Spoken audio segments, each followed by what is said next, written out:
Hey everyone, this is Roxor, and today we're gonna start at the harbor. I already set up everything that we can already go ahead, and I'm just gonna show you how I couple things so that you know what to do. So I'm taking this small DE2 honking when you start, very important, and move into the area where I need to pick up my cars. I just wanted to show you how I did that because that was quite interesting how that worked out. And then in the end I'll also gonna show you where I drop off the cars, that you get an idea how to orient yourself when you go into one of the train stations here.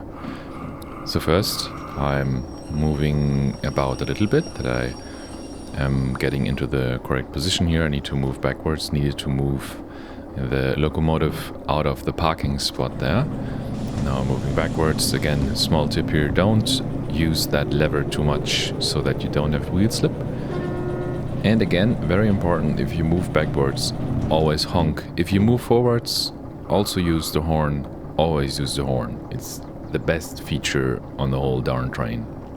But there we go. Moving backwards here, I need to go to the intersection that I set up everything right. I'm just gonna start to use the brake already a little bit, that I don't overshoot and that I can move forward then to go into the right direction and pick up everything that I need. Alright, using the remote here, moving forward again, just use a little bit of that lever so that you don't have wheel slip and the engine is not being stressed out. But I did actually move backwards, as some of you might have seen. So out of aggression and sheer frustration, I used the horn again and then finally move forwards after using the directional lever to set the correct direction. Alright, and now I'm moving into the area where I need to pick up the cars. I'm waving goodbye to the beautiful but very foggy harbor this morning, and going onto the track that I need to go on.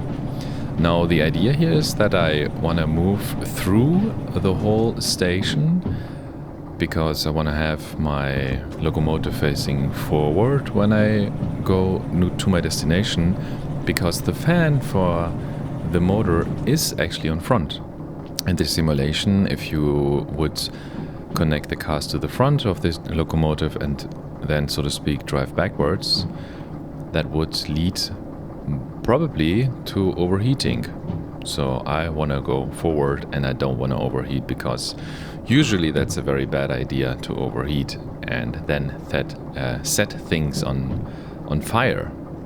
But there we go. I'm just gonna move through the area here just so to get an idea how long that is. It's quite a bit. The yards are actually quite a bit. Already applying a bit of a brake that I don't overshoot. Again, those trains and locomotives, they do have a delay if you apply anything, if you apply power, if you apply brakes. But now everything feels very agile because I'm just moving one locomotive around and that's enough already. Nothing else to pull is what I'm saying, so it's not a lot of weight. Okay, so coming to a stop here right in front of the crossing. Just gonna check briefly how I parked there, and that looks pretty cool. Pretty cool locomotive, pretty cool sense of scale. If you think about it, the whole area looks very convincing. That you do see the mountains on the right hand side, you have the buildings, but I don't have eyes for that now as I put my remote back into the inventory, which I didn't want to do. And now I'm checking that I'm on the correct track to pick up those cars here. Those are the ones that I wanted to pick up. Just do a little cross check here. CFF 993 is exactly what I want to pick up, and that's what I'm doing. So now I'm all set up, can go backwards and couple all the items, just so to get an idea how that works. Again, very important, use the horn when you start moving, because otherwise people might get hurt, even in this virtual reality world. Nonetheless, though, obviously, for people who have seen the other episodes in DERAIL Valley, what I didn't activate here, and I see that now, is the lighting. So I'm ashamed of myself. I just want to move outwards. I just want to open the door and freeze. But I'm not switching on any lights, but maybe that's also alright because it is already daylight. So still moving backwards, but then always keep in mind that you don't want to go too fast to connect to those cars, because if you go, I think, quicker than 10 kph, that might do some damage to the cars. So I'm approaching very slowly. I don't want to damage anything that I have to transport later. Although, if you look into the last episode, sometimes then if derailing happens, you do have a problem that any cargo then is highly damaged. So I really would like to avoid that today. Really would like to not damage my goods. So approaching very slowly here, you can see that I did this very nicely. Now setting everything into neutral and moving between the locomotive and the cars. It's a bit tricky to get into the right position here. Sometimes the cursor is not willing to do what I want to do, but in this case everything worked out. So I'm pulling the brake connector here. I disconnected again because I'm too quick, shaking my head in frustration. Doing that again, opening the valves that the pressure will build, and now I forgot to turn the lever that everything is connected nicely, so hopefully I'll remember that in a second. Trying to recall here which direction is the release handbrake. Always tricky to remember. For some reason I just cannot remember the correct direction, but I think this was the right one now. And if I'm not mistaken, I did not connect the lever, so I hope everything will turn out fine for the connection between the cars. Alright, so just checking here. This is the way I want to go. On the right hand side from the harbor, up through the mountains, and I suppose this will also go upwards, but the cars are empty. It's not that heavy of a cargo weight that I need to transport. I'm just checking out where I need to go. This little roundabout, probably going downhill, and then to the fabric up north. Alright, so everything seems to be connected as I'm thinking. Already doing the little horn that everyone knows that we are going forward now. And this is what we are doing, moving forward slowly, given a little bit of sand that I do have a little bit more grip, a little bit more traction, and checking that everything is moving with me, which is always a good idea if you want to transport something that's actually coming with you. Otherwise, that would be not very helpful.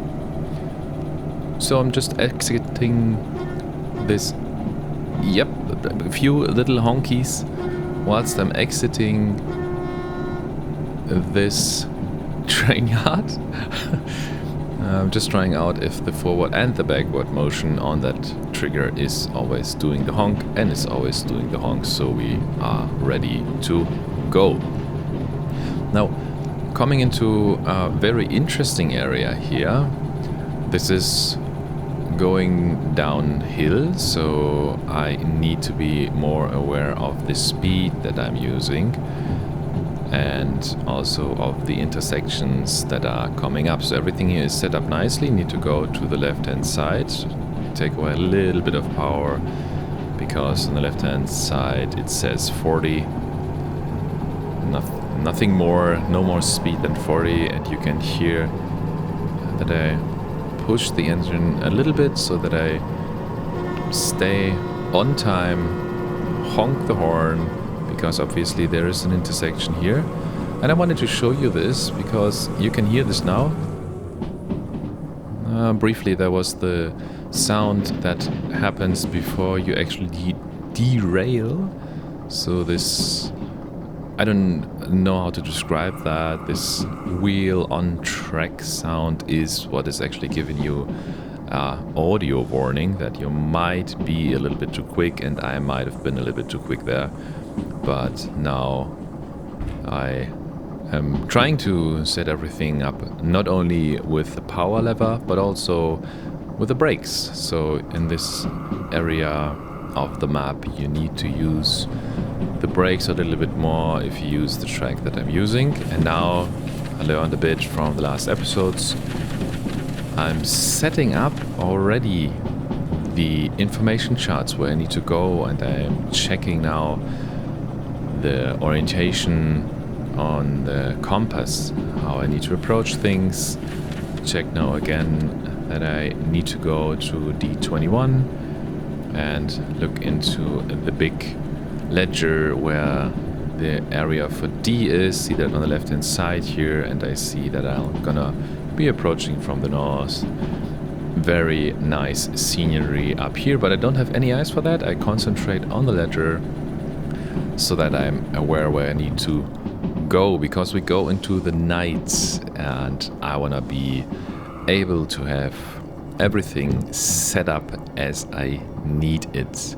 And this is now the area where we approach our destination. It's quite interesting because there is this left-hand turn. I'm already slowing down to around about, I think, 25. Set the brakes a little bit. It's very dark because I want to be able to see the track. I'm gonna switch on the internal lighting in a minute here.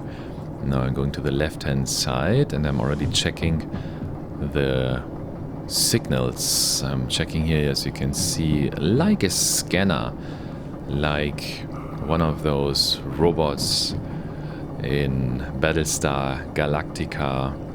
I work as a Cylon and I look as a Cylon through the area that I am on the right track, and this is exactly the case. Set everything into the right direction. Check again very quickly the ledger where I need to go, because I want to approach D, the Delta area, and then Alma. Gonna make sure that I'm also on the right track, but first I want to go into the correct direction here. And this is exactly what I'm doing. Giving a little bit more power. As I said, I'm already annoyed now of the darkness in the cabin, so I'm switching on the lights. And now I want to orient myself and have a quick look around where I need to go. Always prefer to move around on virtual footings instead of just using the maps. So I always appreciate that a little bit more. You do see a little bit more detail when you do that, and everything seems to be set up nicely already. I can go into the correct direction. Just briefly take the compass into my hands just to reassure myself that I'm still able to hold it. That was definitely not a misclick. And now I'm checking again and again that I'm on the right track, and this very cool view of the locomotive, just standing right in front of it to set up everything as I need it. But now we are all set, so that means we can move forward. Just need to realign myself in the virtual world. This small bug that you shift around a little bit if you use the left and right orientation on the controller a bit too much, so just have to really set myself. As you can see here, by the way, and also just by looking outside, I now have activated all the lightings, and I want to make sure that people know that I'm approaching. This is just so annoying, man. Oh man, I love it. So I just annoy myself into the train yard. I'm already in the I'm sorry. It was just too funny now for myself. I'm already at the correct track, trying to brake into correct position here, and just need to decouple everything again. I'll show you how I do that. It's a very quick thing to do. Just set everything into neutral and switch everything off so that we don't spend any energy on the battery. Okay, so I'm just gonna jump out here into the quiet, very quiet night and decouple everything. I suppose I did use the correct connection there. As you can see, by me disconnecting everything, disconnect the hoses, disconnect the very heavy connector and set the handbrakes. And now I'm already back at the station. So this was more or less business as usual thingy. I'm just deciding that I should maybe close the lever that I don't get all pressure, all the air pressure, all the air into my air, even though it might be very refreshing. And yeah, I'm deciding that for next time I will use another license. I think I'll use the first one, which is around about, I think, $1,000 to shunt the cars around. So I'm just checking that I get the right amount of money. Always wise to do that. Very important. Drop the money on the floor because that brings you a lot of luck. And that's it. So we get a brief compliment that we did well. If you like this content, consider subscribing. Click on any new videos if you want to. I was happy that you were here. Please let me know in the comments how you think my driving was, and I'll see you next time.